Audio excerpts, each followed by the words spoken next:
बताएं, राम से चल के राम पे आए। प्रेम कोई हम और न जाने, राम से रूठे राम से माने। राम सिया की करुण कहानी, एक है चंदन एक है पानी। राम सिया राम जय जय राम। राम सिया राम जय जय राम। राम राम दोस्तों, मैं हूँ रेणु भाटिया और आप सुन रहे हैं रब कथा presents Valmiki Ramayan as it is. ये है 45th एपिसोड अरण्यकांड भाग 6। फिर उस महाबली निशाचर ने विकट गर्जना करके दोनों हाथों से उस वृक्ष को उठा लिया और श्री राम पर दे मारा। साथ ही ये भी कहा, चलो अब तुम मारे गए। परम प्रतापी भगवान श्री राम अपने ऊपर आते हुए उस वृक्ष को बाण समूहों से काट गिराया और उस समर भूमि में खर को मार डालने के लिए अत्यंत क्रोध प्रकट किया। उस समय श्री राम के शरीर में पसीना आ गया, अनेक नेत्र प्रांत रोष से रक्त वर्ण के हो गए। उन्होंने सहस्त्र बाणों का प्रहार करके सम्रांगन में खर को शत विशक्त कर दिया। उनके बाणों के आघात से उस निशाचर के शरीर में जो घाव हुए थे उनसे अधिक मात्रा में फेन युक्त रक्त प्रभावित होने लगा, मानो पर्वत के झरने से जल की धाराएं गिर रही हो। श्री राम ने युद्ध स्थल में अपने बाणों की मार से खर को व्याकुल कर दिया, तो भी उसका साहस कम नहीं हुआ। वह खून के गंध उन्मत्त होकर बड़े वेग से श्री राम की ओर दौड़ा। अस्त्र विद्या के ज्ञाता भगवान श्री राम ने देखा कि यह राक्षस खून से लथपथ होने पर भी अत्यंत क्रोधपूर्वक मेरी ओर बढ़ा रहा है, तो वह तुरंत चरणों का संचालन करके 2-3 पग पीछे हट गए, क्योंकि बहुत निकट होने पर बाण चलाना संभव नहीं हो सकता था। तदनंतर श्री राम ने सम्रांगन में खर का वध करने के लिए एक अग्नि के समान तेजस्वी बाण हाथ में लिया, जो दूसरे ब्रह्मांड के समान भयंकर था। वह बाण बुद्धिमान देवराज इंद्र का दिया हुआ था। धर्मात्मा श्री राम ने उसे धनुष पर रखा और खर को लक्ष्य करके छोड़ दिया। उस महाबाण के छूटते ही वज्रपात के समान भयानक शब्द हुआ। श्री राम ने अपने धनुष को कानक तक खींचकर उसे छोड़ दिया। वह खर की छाती में जा लगा। उस श्वेत वन में भगवान रुद्र के अंधकार सुर को जलाकर भस्म कर दिया था। उसी प्रकार दंडक वन में श्री राम के उस बाण की आग से जलता हुआ निशाचर खर पृथ्वी पर गिर पड़ा। जैसे वज्र से वृतासुर, फेन से नमुची और इंद्र की अश्नि से बलासुर मारा गया था, उसी प्रकार श्री राम के इस बाण से आहत होकर खर धराशायी हो गया। इसी समय देवता चारणों के साथ मिलकर आए और हर्ष में भरकर दुदुम्बी बजाते हुए वह श्री राम के ऊपर चारों ओर से फूलों की वर्षा करने लगे। उस समय उन्हें यह देखकर बड़ा आश्चर्य हुआ था कि श्री राम ने अपने पहने बाणों से देव मुहूर्त में ही इच्छा अनुसार रूप धारण करने वाले खरदूषण और 14,000 राक्षसों का इस प्रकार महासमर में संहार कर डाला। वह बोले, अहो अपने स्वरूप को जानने वाले भगवान श्री राम, यह कर्म महान और अद्भुत है। इनका बल पराक्रम भी अद्भुत है और इनमें भगवान विष्णु की भांति आश्चर्यजनक दृढ़ता दिखाई देती है। ऐसा कहकर वह सब देवता जैसे आए थे वैसे ही चले गए। तदनंतर बहुत से राज ऋषि और अगस्त्य आदि महर्षि मिलकर वहां आए तथा प्रसन्नता पूर्वक श्री राम का सत्कार करके उनसे इस प्रकार बोले, रघुनंदन, इसलिए महातेजस्वी पाक शासन पुरंदर इंद्र शरभंग मुनि के पवित्र आश्रम पाए थे और इसी कार्य की सिद्धि के लिए महर्षियों ने विशेष उपाय करके आपको पंचवटी के प्रदेश में पहुंचाया था। मुनियों के शत्रु रूप इस पापचारी राक्षसों के वध के लिए ही आपका यह शुभागमन आवश्यक समझा गया था। दशरथ नंदन, आपने हम लोगों का यह बहुत बड़ा कार्य सिद्ध कर दिया। अब बड़े बड़े ऋषि मुनि दंड कारण्य में विभिन्न प्रदेशों में निर्भय होकर अपने धर्म का अनुष्ठान करेंगे। इसी बीच में वीर लक्ष्मण भी सीता के साथ पर्वत की कंदर से निकलकर प्रसन्नता पूर्वक आश्रम में आ गए। तत्पश्चात महर्षियों से प्रशंसित और लक्ष्मण से पूजित विजय वीर श्री राम ने आश्रम में प्रवेश किया। महर्षियों को सुख देने वाले अपने शत्रु हंता पति के दर्शन करके विदय राजनंदिनी सीता को बड़ा हर्ष हुआ। उन्होंने परमानंद में निमग्न होकर अपने स्वामी का आलिंगन किया। राक्षस समूह मारे गए और श्री राम को कोई क्षति नहीं पहुंची। यह देखकर और जानकर जानकी जी को बड़ा संतोष हुआ। प्रसन्नता भरे उस महात्मा मुनि जानकी की जिनकी बुरी बुरी प्रशंसा कर रहे थे तथा जिन्होंने राक्षसों के समुदाय को कुचल डाला था, उन प्राण वल्लभ श्री राम का बारंबार आलिंगन करके उस समय जनक नंदिनी सीता को बड़ा हर्ष हुआ। उनका मुख प्रसन्नता से खिल उठा। तदनंतर जनस्थान से अकंपन नामक राक्षसी बड़ी उतावली के साथ लंका की ओर गई और शीघ्र ही उस पुरी में प्रवेश करके रावण से इस प्रकार बोला, राजन, जनस्थान में जो बहुत से राक्षस रहते थे वे मारे डाले गए हैं। खर युद्ध में मारा गया। मैं किसी तरह जान बचाकर यहाँ पर आया हूँ। अकंपन के ऐसा कहते ही दशमुख रावण क्रोध से जल उठा और लाल आंखें करके उससे इस तरह बोला मानो उसे अपने तेज से जलाकर भस्म कर डालेगा। वह बोला, कौन मौत के मुंह में जाना चाहता है जिसने मेरे भयंकर जनस्थान का विनाश किया है? कौन वह दुस्साहसी है जिसे समस्त लोगों में कहीं भी ठोर ठिकाना नहीं मिलने वाला है? मेरा अपराध करके इंद्र, यम, कुबेर और विष्णु भी चैन से नहीं रह सकेंगे। मैं काल का भी काल हूँ, आग को भी जला सकता हूँ तथा मौत को भी मृत्यु के मुख में डाल सकता हूँ। यदि मैं क्रोध में भर जाऊं तो अपने वेग से वायु की गति को भी रोक सकता हूँ तथा अपने तेज से सूर्य और अग्नि को जलाकर भस्म कर सकता हूँ। रावण को इस प्रकार क्रोध से भरा देख भय के मारे अकंपन की बोलती बंद हो गई। उसने हाथ जोड़कर संशय युक्त वाणी में रावण से अभय की याचना की। तब राक्षसों में श्रेष्ठ दशग्रीव ने उसे अभयदान दिया। इससे कंपन को अपने प्राण बचने का विश्वास हुआ और वह संशय रहित होकर बोला, राक्षस राज, राजा दशरथ के नव युवक पुत्र श्री राम पंचवटी में रहते हैं। उनके शरीर के गठन सिंह के समान, कंधे मोटे और भुजाएं गोल और लंबी हैं। शरीर का रंग सांवला है। वह बड़े यशस्वी और तेजस्वी दिखाई देते हैं। उनके बल और पराक्रम की कहीं तुलना नहीं है। उन्होंने जनस्थान में रहने वाले खर और दूषण आदि का वध किया है। अकंपन की यह बात सुनकर राक्षस राज रावण ने नागराज महान सर्प की भांति लंबी सांस खींचकर इस प्रकार कहा, अकंपन, बताओ तो सही, क्या राम संपूर्ण देवताओं तथा देवराज इंद्र के साथ जनस्थान में आए हैं? रावण का यह प्रश्न सुनकर अकंपन ने महात्मा श्री राम के बल और पराक्रम का पुनः इस प्रकार वर्णन किया, लंकेश्वर, जिनका नाम राम है, वे संसार के समस्त धनुर्धरों में श्रेष्ठ और अत्यंत तेजस्वी हैं। दिव्य शस्त्रों के प्रयोग का जो गुण है उनमें भी वह पूर्णतः संपन्न है। युद्ध की कला में तो वह पराकाष्ठों को पहुंच गए हैं। श्री राम के साथ उनके छोटे भाई लक्ष्मण भी हैं, जो उन्हीं के समान बलवान हैं। उनका मुख पूर्णिमा के चंद्रमा की भांति मनोहर है। उनकी आंखें कुछ कुछ लाल है और स्वर दुंदुभी के समान गंभीर है। जैसे अग्नि के साथ वायु हो, उसी प्रकार अपने भाई के साथ संयुक्त हुए राजाधिराज श्री राम बड़े प्रबल हैं। उन्होंने ही जनस्थान को उजाड़ डाला है।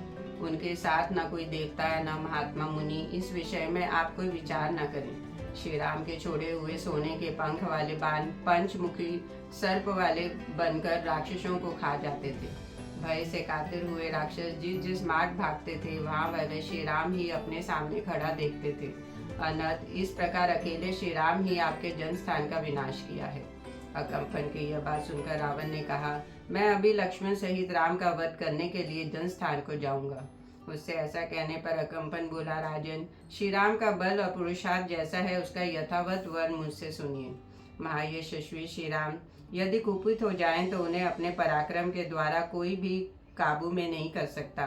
वह अपने बाणों से भरी हुई नदी के वेग को पलट सकते हैं तथा तारा, ग्रह और नक्षत्रों सहित संपूर्ण आकाश मंडल को पीड़ा दे सकते हैं।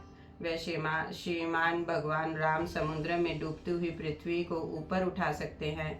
महासागर की मर्यादा का वेदन करके समस्त लोगों को अपने जल से आप्लावित कर सकते हैं तथा अपने बाणों से समुद्र के वेग तथा वायु को भी नष्ट कर सकते हैं। वह महायशस्वी पुरुषोत्तम अपने पराक्रम से संपूर्ण लोकों का संहार करके पुनः नए सिरे से प्रजा की सृष्टि करने में समर्थ है। दशग्रीव, जैसे पापी पुरुष स्वर्ग पर अधिकार नहीं प्राप्त कर सकते, उसी प्रकार आप अथवा समस्त राक्षस जगत भी युद्ध में श्री राम को नहीं जीत सकते। मेरी समझ में संपूर्ण देवता और असुर मिलकर भी उनका वध नहीं कर सकते। उनके वध का यह एक उपाय मुझे सूझा है, उसे आप मेरे मुख से एक चित्त होकर सुनिए। श्री राम की पत्नी सीता संसार की सर्वोत्तम सुंदरी है। उसने यौवन में मध्यम पदार्पण किया है। उसके अंग प्रत्यंग सुंदर और सुडोल हैं। वह रत्नमयी आभूषणों से विभूषित है। सीता संपूर्ण स्त्रियों में एक रत्न है। देव कन्या, गंधर्व कन्या, अप्सरा तथा नाग कन्या कोई भी रूप में उनकी समानता नहीं कर सकती। फिर मनुष्य जाति की तो दूसरी कोई नारी उसके समान कैसे हो सकती है। उस विशाल वन में जिस किसी के उपाय से श्री राम को धोखे में डालकर आप उनकी पत्नी का अपहरण कर लें, सीता से बिछुड़ जाने पर श्री राम कदापि जीवित नहीं रहेंगे। राक्षस राज रावण को अकंपन की यह बात पसंद आ गई। उस महाबहु दशग्रीव ने कुछ सोचकर अकंपन से कहा, ठीक है, कल प्रातः सारथी के साथ मैं अकेला ही जाऊंगा और विजय कुमारी सीता को प्रसन्नता पूर्वक इस महापुरी में ले आऊंगा। ऐसा कहकर रावण गदों से जुते हुए सूर्य तुल्य तेजस्वी रथ पर आरूढ़ हो संपूर्ण दिशाओं को प्रकाशित करता हुआ वहां से चला। नक्षत्रों के मार्ग पर विचरता हुआ राक्षस राज का वह विशाल रथ बादलों की आग में प्रकाशित होने वाले चंद्रमा के समान शोभा पा रहा था। कुछ दूर पर स्थित एक आश्रम में जाकर वह ताटका पुत्र मारीच से मिला। मारीच ने अलौकिक भक्ष्य भोज्य अर्पित करके राजा रावण का स्वागत सत्कार किया। आसन और जल आदि द्वारा स्वयं ही उसका पूजन करके मारीच ने अर्थयुक्त वाणी में पूछा, राक्षस राज, तुम्हारे राज्य में लोगों की कुशल तो है ना? तुम बड़ी उतावली के साथ आ रहे हो, इसलिए मेरे मन में कुछ खटका हुआ। मैं समझता हूँ तुम्हारे यहाँ का हाल अच्छा नहीं है। मारीच के इस प्रकार पूछने पर बातचीत की कला को जानने वाले महातेजस्वी रावण ने इस प्रकार कहा, तात, अनायास ही महान पराक्रम दिखाने वाले श्री राम ने मेरे राज्य की सीमा के रक्षक खर दूषण दोनों को मार दिया है तथा जो जनस्थान अवध्य समझा जाता था वहाँ सारे राक्षसों को उन्होंने युद्ध में मार गिराया है। अंतर इसका बदला लेने के लिए मैं उनकी स्त्री का अपहरण करना चाहता हूँ। इस कार्य में तुम मेरी सहायता करो। राक्षस राज रावण का यह वचन सुनकर मारीच बोला, निशाचर शिरोमणि, मित्र के रूप में तुम्हारा यह कौन सा ऐसा शत्रु है जिसने तुम्हें सीता को हर लेने की सलाह दी है? कौन ऐसा पुरुष है जो तुमसे सुख और आदर पाकर भी प्रसन्न नहीं है, अंत तुम्हारी बुराई करना चाहता है? कौन कहता है कि तुम सीता को यहाँ हर ले आओ? मुझे उसका नाम बताओ। वह कौन है जो समस्त राक्षस जगत का सींग काट लेना चाहता है? जो इस कार्य में तुम्हें प्रोत्साहन दे रहा है वह तुम्हारा शत्रु है, इसमें संशय नहीं है। वह तुम्हारे हाथों विषधर सर्प के मुख से अपने दांत उखड़वाना चाहता है। राजन, किसने तुम्हें ऐसी खोटी सलाह देकर कुमार्ग पर पहुंचाया है? किसने सुखपूर्वक सोते समय तुम्हारे मस्तक पर लात मारी है? रावण, राघवेंद्र राम वह गंध युक्त गजराज है जिसकी गंध सूंघकर ही गज रूपी योद्धा दूर भाग जाते हैं। विशुद्ध कुल में जन्म ग्रहण करना ही इन उस राघव रूपी गजराज का शुंड दंड है। प्रताप ही मद है और सुडोल बाहें भी दोनों दांत है। युद्ध स्थल में उनकी ओर देखना भी तुम्हारे लिए उचित नहीं है, फिर जूझने की तो बात ही क्या है। वह श्री राम मनुष्य के रूप में एक सिंह है। रणभूमि में भीतर स्थित होना ही उनके अंगों की संधियां तथा बाल हैं। वह सिंह चतुर राक्षस रूपी मृगों का वध करने वाले हैं। बाण रूपी अंगों से परिपूर्ण है और तलवार ही उनकी तीखी दाढ़ें हैं। इस सोते हुए सिंह को तुम नहीं जगा सकते। राक्षस राज, श्री राम एक पाताल ललव्यापी महासागर है। धनुष ही उस समुद्र के भीतर रहने वाला ग्रह है। बाजुओं के वेग ही कीचड़ है, बाण ही तरंग मालाएं हैं और महान युद्ध ही उनकी अगाध जल राशि है। उसके अत्यंत भयंकर मुख अर्थात बड़वानल में कूद पड़ना तुम्हारे लिए कदापि उचित नहीं है। लंकेश्वर, प्रसन्न हो। राक्षस राज, सानंद रहो और सकुशल लंका लौट जाओ। तुम सदा पुरी में अपनी स्त्रियों के साथ रमन करो और राम अपनी पत्नी के साथ वन में विहार करें। मारीच के ऐसे कहने पर दशमुख रावण लंका को लौटा और अपने सुंदर महल में चला गया।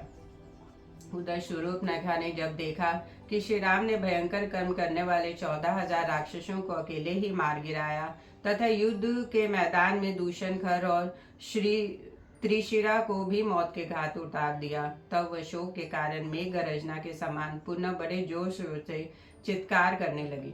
श्री राम ने वह कर्म कर दिखाया जो दूसरों के लिए अत्यंत दुष्कर है, और वह अपनी आंखों देखकर वह अत्यंत उद्विग्न हो उठी और रावण द्वारा सुरक्षित लंकापुरी को गई। वहां पहुंचकर उसने देखा रावण पुष्पक विमान के ऊपरी भाग में बैठा हुआ है।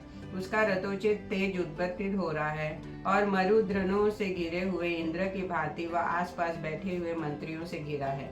रावण जिस उत्तम स्वर्णमय सिंहासन पर विराजमान था वह सूर्य के समान जगमगा रहा था। जैसे सोने की ईंटों से बनी हुई वेदी पर स्थापित अग्निदेव धिकी अधिक आहुति पाकर प्रज्वलित हो उठे हों, उसी प्रकार उस स्वर्ण सिंहासन पर रावण शोभा पा रहा था। देवता, गंधर्व, भूत और महात्मा ऋषि भी उसे जीतने में असमर्थ थे। समर भूमि में वह मुंह फैलाकर खड़े हुए यमराज की भांति भयानक जान पड़ता था। देवताओं और असुरों के संग्राम के अवसरों पर उसके शरीर में वज्र और अशनि के जो घाव हुए थे उसके चिन्ह अब तक विद्यमान हैं। उसकी छाती में ऐरावत हाथी ने जो अपने दांत गड़ाए थे उसके निशान भी अब तक दिखाई देते थे। उसके 20 भुजाएं और 10 मस्तक थे। उसके छत्र, चवर और आभूषण आदि उपकरण देखते ही योग्य थे। वक्षस्थल विशाल था। वह वीर रजोचित लक्षणों से संपन्न दिखाई देता था। वह अपने शरीर में जो वैदूर्य मणि नीलम का आभूषण पहने हुए था उसका समान ही उसके शरीर की कांति भी थी। उसने तपाए हुए सोने के आभूषण जो पहन रखे थे, उसकी भुजाएं सुंदर, दांत सफेद, मुंह बहुत बड़ा और शरीर पर्वत के समान विशाल था। देवताओं के साथ युद्ध करते समय उसके अंगों पर सैकड़ों बार भगवान विष्णु के चक्र का प्रहार हुआ था। बड़े बड़े युद्ध में अन्याय अस्त्र शस्त्रों की भी उस पर मार पड़ी थी। देवताओं के समस्त आयुधों के प्रहारों से भी जो खंडित न हो सके थे, उन्हीं अंगों से वह अशोभ्य समुद्र में भी हलचल पैदा कर देता था। वह सभी कार्य बड़ी शीघ्रता से करता था। पर्वत शिखरों को भी तोड़कर फेंक देता था, देवताओं को भी रौंद डालता था। धर्म की तो वह जड़ ही काट देता था और पराई स्त्रियों के सतीत्व का नाश करने वाला था। वह सब प्रकार के देव्यास्त्रों का प्रयोग करने वाला और सदा यज्ञों में विघ्न डालने वाला था। एक समय पाताल की भोगवती पुरी में जाकर नागराज वासुकी को परास्त करके तक्षक को भी हराकर अब उसकी प्यारी पत्नी को वह हर लाया था। इस तरह कैलाश पर्वत पर जाकर कुबेर को युद्ध में पराजित करके उसने उनके इच्छा अनुसार चलने वाले पुष्पक विमान को अपने अधिकार में ले लिया था। वह पराक्रमी निशाचर क्रोध पूर्वक कुबेर के दिव्य चैत्र रथ वन को, सौगंधित कमलों से युक्त नलिनी नाम वाली पुष्करिणी को, इंद्र के नंदन वन को तथा देवताओं के दूसरे उद्यानों को नष्ट करता रहता था। वह पर्वत शिखर के समान आकार धारण करके शत्रुओं को संताप देने वाले महाभाग चंद्र और सूर्य को उनके उदय काल में अपने हाथों से रोक देता था। उस धीर स्वभाव वाले रावण ने पूर्व काल में एक विशाल वन के भीतर 10,000 वर्षों तक घोर तपस्या करके ब्रह्मा जी को अपने मस्तकों की बलि दे दी थी। उनके प्रभाव से उसे देवता, दानव, गंधर्व, पिशाच, पक्षी और सर्पों से भी संग्राम में अभय प्राप्त हो गया था। मनुष्य के सिवा और किसी के हाथ उसे मृत्यु का भय नहीं था। वह महाबली राक्षस सोम सवन कर्म विशिष्ट यज्ञों में द्विजातियों द्वारा वेद मंत्रों के उच्चारण पूर्वक निकाले गए तथा वैदिक मंत्रों से भी संस्कृत एवं स्तुति एवं पवित्र सोमर को वहां पहुंचाकर नष्ट कर देता था। साप्ताही के निकट पहुंचे हुए यज्ञों को विध्वंस करने वाला वह दुष्ट निशाचर ब्राह्मणों की हत्या तथा दूसरे क्रूर कर्म करता था। वह बड़े ही रूखे स्वभाव का निर्दय था। सदा प्रजाजनों के अहित में ही लगा रहता था। समस्त लोगों को भय देने वाले और सम प्राणियों को रुलाने वाले अपने इस महाबली क्रूर भाई को राक्षसी स्वरूप नखा ने उस समय देखा। वह दिव्य अस्त्रों और आभूषणों से विभूषित था। दिव्य पुष्पों की मालाएं उसकी शोभा बढ़ा रही थी। सिंहासन पर बैठा हुआ राक्षस राज पुलस्त्य कुलनंदन महाभाग दशग्रीव प्रलय काल में संहार के लिए उद्गत हुए महाकाल के समान जान पड़ता था। मंत्रियों से घिरे हुए शत्रुहंता भाई रावण के पास जाकर भय से विहाल हुई राक्षसी कुछ कहने के उद्यत हुई। महात्मा लक्ष्मण ने नाक काट काट कर जिसे कुरूप बना दिया था तथा जो निर्भय विचरण करने वाली थी वह भय और लोभ से मोहित हुई शूर्पणखा बड़े बड़े चमकीले नेत्रों वाली अत्यंत क्रूर रावण को अपनी दुर्दशा दिखाकर उससे बोली। उस समय शूर्पणखा श्री राम से तिरस्कृत होने के कारण बहुत दुखी थी। उसके मंत्रियों के बीच में बैठे हुए समस्त लोगों को रुलाने वाले रावण से अत्यंत कुपित होकर कठोर वाणी में कहा, राक्षस राज, तुम स्वेच्छाचारी और निर्कुश होकर विषय भोगों में मतवाले हो रहे हो। तुम्हारे लिए घोर भय उत्पन्न हो गया है। तुम्हें उसकी जानकारी होनी चाहिए, किंतु तुम इसके विषय में कुछ नहीं जानते हो। जो राजा निम्न श्रेणी के भागों में आसक्त हो, स्वेच्छाचारी और लोभी हो जाता है, उसे मरघट की आग के समान है मानकर प्रजा उसका अधिक आदर नहीं करती। जो राजा ठीक समय पर स्वयं ही अपने कार्यों का संपादन नहीं करता, वह राज्य और उन कार्यों के साथ ही नष्ट हो जाता है। जो राज्य की देखभाल के लिए गुप्तचरों को नियुक्त नहीं करता है, प्रजाजनों को जिनका दर्शन दुर्लभ हो जाता है और कामिनी आदि भोगों में आसक्त होने के कारण अपनी स्वाधीनता खो बैठता है, ऐसे राजा को प्रजा दूर से ही त्याग देती है, ठीक उसी तरह जैसे हाथी नदी की कीचड़ से दूर ही रहता है। जो नरेश अपने राज्य की उस प्रांत की जो अपनी ही असावधानी के कारण दूसरे के अधिकार में चला गया हो, रक्षा नहीं करता, उसे पुनः अपने अधिकार में नहीं लाते, वे समुद्र में डूबी हुई पर्वतों की भांति अपने अभ्युदय से प्रकाशित नहीं होते हैं। जो अपने मन को काबू रखने वाले एवं प्रयत्नशील हैं, उन देवताओं, गंधर्वों तथा दानवों के साथ विरोध करके तुमने अपने राज्य की देखभाल के लिए गुप्तचर नहीं नियुक्त किए हैं। ऐसी दशा में तुम जैसे विशाल लोलुप चपल पुरुष कैसे राजा बना रह सकेगा। राक्षस, तुम्हारे स्वभाव बालकों जैसा है। तुम नीरे बुद्धिमान हो, तुम्हें जानने योग्य बातों का भी ज्ञान नहीं है। तुम नीरे बुद्धिहीन हो, तुम्हें जानने योग्य बातों का भी ज्ञान नहीं है। ऐसी दशा में तुम किस तरह राजा बने रह सकोगे। विजयी वीरों में श्रेष्ठ निशाचर पते, जिन नरेशों के गुप्तचर, कोष और नीति ये सब अपने अधीन नहीं है, वे साधारण लोगों के ही समान हैं। गुप्तचरों की सहायता से राजा लोग दूर दूर के सारे कार्यों की देखभाल कर सकते हैं, इसलिए वे दीर्घदर्शी और दूरदर्शी कहलाते हैं। मैं समझती हूँ तुम गवार मंत्रियों से घिरे हुए हो, तभी तो तुमने अपने राज्य के भीतर गुप्तचर नहीं तैनात किए हैं। तुम्हारे स्वजन मारे गए और जनस्थान उजाड़ दिया गया हो, फिर भी तुम्हें इसका पता नहीं लगा है। अकेले राम ने जो अनायास ही महान कर्म करने वाले हैं, भीमकर्मा राक्षसों के 14,000 सैनों को यमलोक पहुंचा दिया है, खर और दूषण के भी प्राण लिए हैं, ऋषियों को भी अभिदान कर दिया तथा दंड कार्य में राक्षसों की ओर से जो विघ्न बाधाएं थी उन सबको भी दूर करके वहां शांति स्थापित कर दी है। जनस्थान को तो उसने चौपट ही कर डाला। राक्षस, तुम भी लोभ और प्रमाद में फंसकर पराधीन हो गए हो। अंत अपने ही राज्य में उत्पन्न हुए भय का तुम्हें पता नहीं है। जो राजा कठोरता पूर्ण वर्ताव करता अथवा तीखे स्वभाव का परिचय देता है, सेवकों को बहुत कम वेतन देता है, प्रमाद में पड़ा और गर्व में भरा रहता है तथा स्वभाव से ही शठ होता है, उसके संकट में पड़ने पर सभी प्राणी उसका साथ छोड़ देते हैं, उसके सहायता के लिए आगे नहीं बढ़ते हैं। जो अत्यंत अभिमानी, अपनाने के अयोग्य, आप ही अपने को बहुत बड़ा मानने वाला और क्रोधी होता है, ऐसे नर अथवा नरेश को संकट काल में आत्मीय जन भी मार डालते हैं। जो राजा अपने कर्तव्य का पालन अथवा करने योग्य कार्यों का संपादन नहीं करता और तथा भय के अवसरों पर भयभीत नहीं होता, वह शीघ्र ही राज्य से भ्रष्ट और दीन होकर उस भूतल पर तिनकों के समान अपेक्षणीय हो जाता है। लोगों के सूखे होठों से, मिट्टी के ढेलों और धूल से भी कुछ प्रयोजन होता है, किंतु स्थान भ्रष्ट राजाओं से उन्हें कोई प्रयोजन नहीं रहता। जैसा पहना हुआ वस्त्र और मसल डाली गई फूलों की माला दूसरों के उपयोग में आने योग्य नहीं होती, इसी प्रकार राज्य से भ्रष्ट हुआ राजा समर्थ होने पर भी दूसरों के लिए निरर्थक है।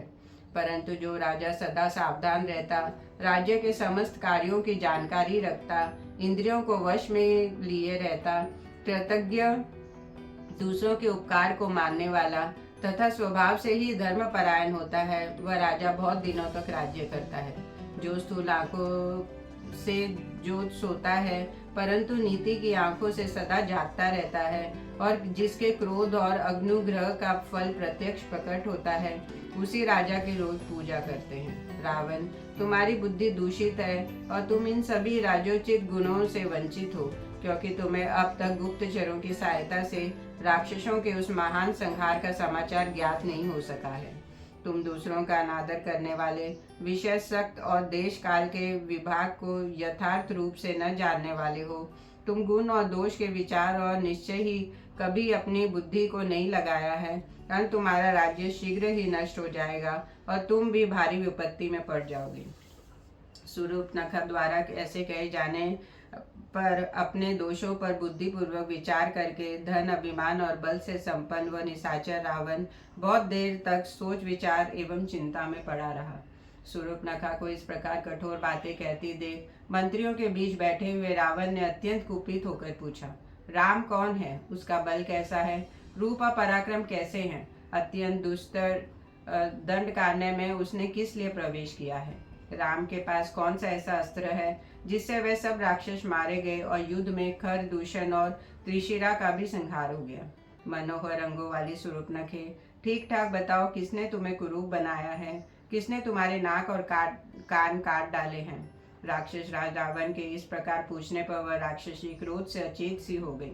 तदनंतर उसने श्री राम का यथावत परिचय देना आरंभ किया। भैया, श्री रामचंद्र राजा दशरथ के पुत्र हैं। उनकी भुजाएं लंबी, आंखें बड़ी बड़ी और रूप कामदेव के समान है। वे चीर और काला मृग चर्म धारण करते हैं। श्री राम इंद्र धनुष के समान अपने विशाल धनुष को, जिसमें सोने के छल्ले शोभा दे रहे हैं, खींचकर उसके द्वारा महावैशैले सर्पों के समान तेजस्वी नाराचों की वर्षा करते हैं। वह महाबली राम युद्ध स्थल में कब धनुष खींचते और कब भयंकर बाण हाथ में लेते हैं और कब उन्हें छोड़ते हैं, यह मैं नहीं देख पाती थी। उनके बाणों की वर्षा से राक्षसों की सेना मर रही है, इतना ही मुझे दिखाई देता था। जैसे इंद्र द्वारा बसाए गए ओलों की वृष्टि से अच्छी खेती चौपट हो जाती है, उसी प्रकार राम के बाणों से राक्षसों का विनाश हो गया। श्री राम अकेले और पैदल थे, तो भी उन्होंने 1.5 मुहूर्त के भीतर ही खर और दूषण सहित 14,000 भयंकर व बलशाली राक्षसों का तीखे बाणों से संहार कर डाला। ऋषियों को अभय दे दिया और समस्त दंडक वन को राक्षसों की विघ्न बाधाओं से रहित कर दिया। आत्मज्ञानी महात्मा श्री राम ने स्त्री का वध हो जाने के भय से एकमात्र मुझे किसी तरह केवल अपमानित करके ही छोड़ दिया। उनका वह एक बड़ा ही तेजस्वी भाई है जो गुण और पराक्रम में उन्हीं के समान है। उसका नाम है लक्ष्मण। वह पराक्रमी वीर अपने बड़े भाई का प्रेमी और भक्त है। उसकी बुद्धि बड़ी तीक्ष्ण है और अमर्षशील, दुर्जय, विजय तथा बल विक्रम से संपन्न है। श्री राम का वह मानो दाहिना हाथ और सदा बाहर विचरने वाला प्राण है। श्री राम की धर्म पत्नी भी उसके साथ है। वह पति को बहुत प्यारी है और सदा अपने स्वामी का प्रिय तथा हित करने में लगी रहती है। उसकी आंखें विशाल और मुख पूर्ण चंद्र के समान मनोरम है। उसके केश, नासिका, उरु और तथा रूप बड़ी ही सुंदर और मनोहर है। वह माँ यशस्विनी राजकुमारी उस दंडक वन की देवी सी जान पड़ती है और दूसरी लक्ष्मी के समान शोभा पाती है। उसके सुंदर शरीर तपाए हुए स्वर्ण की कांति धारण करता है। नख ऊंचे और लाल है। वह शुभ लक्षणों से संपन्न है। उसके सभी अंग सुडौल हैं और कटी भाग सुंदर तथा पतला है। वह विदयराज जनक की कन्या और सीता उसका नाम है। देवताओं, गंधर्व, यक्षों और किन्नरों की स्त्रियों में भी उसका कोई समान सुंदरी नहीं है। वह भूतल पर वैसी रूपवती नारी मैंने पहले कभी नहीं देखी थी। सीता जिसकी भार्या हो, वह हर्ष में भरकर जिसका आलिंगन करे, समस्त लोकों में उसी के जीवन इंद्र से भी अधिक भाग्यशाली है। उसका शील स्वभाव बड़ा ही उत्तम है। उसका एक एक अंग स्तुत्य और सम्राहनीय है। उसके रूप की समानता करने वाली भूमंडल में दूसरी कोई स्त्री नहीं है। वह तुम्हारे योग्य भार्या होगी और तुम भी उसके योग्य श्रेष्ठ पति होगे। महाभाव, विस्तृत जनद और उठे हुए पुष्ट कुंचों वाली वह सुमुखी स्त्री को जब मैं तुम्हारी भार्या बनने के लिए ले आने को उगत हुई, तब क्रूर लक्ष्मण ने मुझे यह तरह कुरूप बना दिया। पूर्ण चंद्रमा के समान मनोहर मुख वाली विदय राजकुमारी सीता को देखते ही तुम कामदेव के बाणों से लक्ष्य बन जाओगे। यदि तुम्हें सीता को अपने भार्य बनाने की इच्छा हो तो शीघ्र ही श्री राम को जीतने के लिए यहाँ अपना दाहिना पैर आगे बढ़ाओ। राक्षस राज रावण, यदि तुम्हें मेरी यह बात पसंद हो तो निशंक होकर मेरे कथानुसार कार्य करो।